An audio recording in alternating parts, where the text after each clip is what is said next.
1912 সালে বিহার ও উড়িষ্যা প্রদেশের সৃষ্টির পর থেকে আদিবাসীরা স্বতন্ত্র সাংস্কৃতিক অভিযোগ এবং ব্রিটিশ এবং উপজাতি শাসনের প্রতি অসন্তোষের কারণে স্বীকৃতি এবং স্বায়ত্তশাসন চেয়েছিল। 1930 সালে সাইমন কমিশন কর্তৃক সরকারি স্বীকৃতি এবং 1938 সালে জয়পাল সিং মুন্ডার নেতৃত্বে আদিবাসী মহাসভা গঠন সত্ত্বেও একটি পৃথক রাজ্যের জন্য তাদের আকাঙ্ক্ষা অপূর্ণ থেকে যায়। স্বাধীনতার পরে আদিবাসী অধ্যুষিত খরসাওয়ানকে উড়িষ্যার অন্তর্ভুক্ত করার সিদ্ধান্ত নিয়েছিল সরকার। আদিবাসীরা চেয়েছিলেন পৃথক রাজ্য। বিহার বা উড়িষ্যায় যুক্ত হতে চাননি তারা। একটি স্বাধীন আদিবাসী রাজ্যের জন্য লড়াই করছিলেন আদিবাসীরা।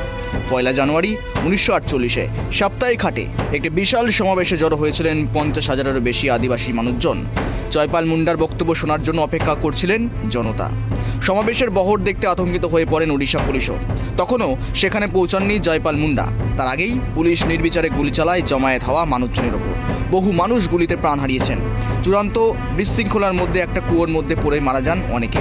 পাশে পুকুরে ফেলে দেওয়া হয় একের পর এক লাশ। জানুয়ারির প্রবল শীতেও কোনো সাহায্য না।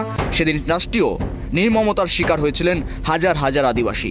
তাই 1 জানুয়ারি দিনটি কালা দিবস হিসাবে লেখা রয়েছে আদিবাসীদের ইতিহাসে। মনে থাকবে চিরকাল। ব্রিটিশদের কাছে মাথা নোয়ায়নি যে খরসোয়ান, সেই খরসোয়ানের আদিবাসীদের চরম নৃশংস নির্মমতার শিকার হতে হয়েছিল স্বাধীন ভারতে। ফিরিয়ে এনেছিল জালিয়ানওয়ালাবাগের স্মৃতি। Bureau report, tribe TV Bangla.